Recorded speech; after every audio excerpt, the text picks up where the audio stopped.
ಜೀವಂತವಾಗಿರುವ ನಾವು ಸಾಮಾನ್ಯವಾಗಿ ನಾವೇನು ತಿಳ್ಕೊತೀವಿ, ನಾವು ಬದುಕಬೇಕಾದ್ರೆ ನಮಗೆ ಇನ್ನೊಂದು ಜೀವಿಯ ಅವಶ್ಯಕತೆ ಅದ. ಅಂದ್ರೆ ಈ ಸಸ್ಯಗಳಿಂದ ನಾವು ಆಹಾರ ಪಡಿತೀವಿ, ಅದನ್ನು ತಿಂತೀವಿ, ಅದರಿಂದ ನಾವು ಬದುಕ್ತೀವಿ ಅಂತೆಲ್ಲ ತಿಳ್ಕೊತಿರ್ತೀವಿ. ಬಟ್ ನಾವು ಬದುಕಬೇಕಾದ್ರೆ ನಮ್ಮೊಳಗೆ ಸಾಕಷ್ಟು ನಿರ್ಜೀವಿಗಳು, ಅಂದರೆ ಜೀವವಿಲ್ಲದ ವಸ್ತುಗಳು ಹೋಗ್ಬೇಕು, ಅಂದ್ರೆ ನಾವು ಬದುಕ್ತೀವಿ.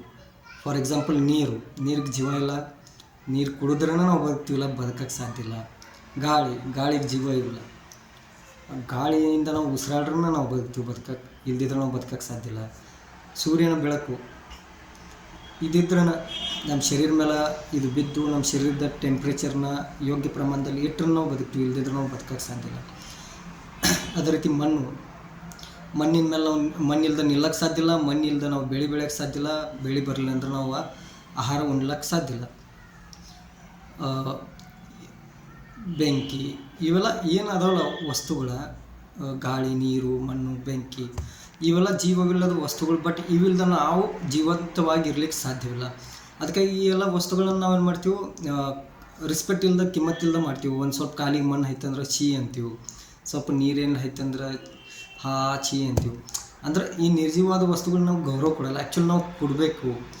ಇವ ನಮಗೆ ದೇವರು. ಆ್ಯಕ್ಚುಲಿ ಪ್ರತಿಯೊಂದು ವ್ಯಕ್ತಿ ಬದುಕಬೇಕಾದ್ರೆ ಈ ಗಾಳಿ, ನೀರು, ಬೆಳಕು, ಮಣ್ಣು, ಆಹಾರ ಇವಿಲ್ದ ನಾವು ಬದುಕಂಗಿಲ್ಲ. ಇವ ನಮ್ಮ ನಿಜವಾದ ದೇವರು. ಬಟ್ ನಾವು ಎಂದೂ ಇವುಗಳನ್ನ ಪೂಜಿಸಂಗಿಲ್ಲ. ನಮ್ಮ ಮನ್ಯಾಗ ಅಡುಗೆ ರೂಮ್ದಾಗ ಎಷ್ಟೋ ಆಹಾರ ಇರ್ತೈತಿ, ಬಟ್ ನಾವು ಎಂದೂ ಅದಕ್ಕೆ ಕೈ ಮುಗಿಯಂಗಿಲ್ಲ, ಅದಕ್ಕೆ ಗೌರವಿಸಂಗಿಲ್ಲ. ಅದರಿಂದ ನಾವು ಪ್ರತಿದಿನ ಬೆಳೀತಿರ್ತೀವಿ, ಜೀವಿಸ್ತಿರ್ತೀವಿ. ಬಟ್ ಅದನ್ನು ಅಂಥ ಜೀವ ಕಾಪಾಡುವಂಥ ದೇವರ ಅಥವಾ ವಸ್ತು ನಮ್ಮ ಮನೆಯಾಗಿದ್ದರೆ ನಾವು ಅದನ್ನು ಕೇರ್ಲೆಸ್ ಮಾಡ್ತೀವಿ.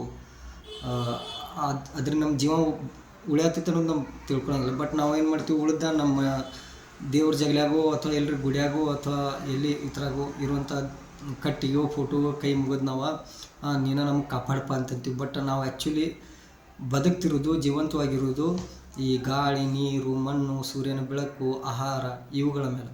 ಆ್ಯಕ್ಚುಲಿ ನಾವು ಪೂಜಿಸಬೇಕಾದ್ದು ಇವ್ರನ್ನ. ನಮ್ಮ ಹಿರಿಯರು ನೋಡ್ರಿ, ಮೊದಲಿನ ಕಾಲದಾಗ ಈ ನಿಸರ್ಗದಲ್ಲಿರುವಂಥ ಎಲ್ಲ ವಸ್ತುಗಳಿಗೆ ಗೌರವ ಕೊಡ್ತಿದ್ರು. ಅದು ಆಹಾರ ಇರಲಿ, ಮಣ್ಣಿರಲಿ, ಗಾಳಿ ಇರಲಿ, ಸೂರ್ಯ ಇರಲಿ, ಬೆಳಕು ಇರಲಿ, ಚಂದ್ರ ಇರಲಿ, ಇವೆಲ್ಲ ವಸ್ತುಗಳಿಗೆ ಅವರ ಗೌರವ ಕೊಡ್ತಿದ್ರು. ದೇವ್ರಂತೇಳಿ ಪೂಜಿಸಲ್ಪಡ್ತಿದ್ರು. ಬಟ್ ಈಗ ಹಾಗಾಗಿಲ್ಲ.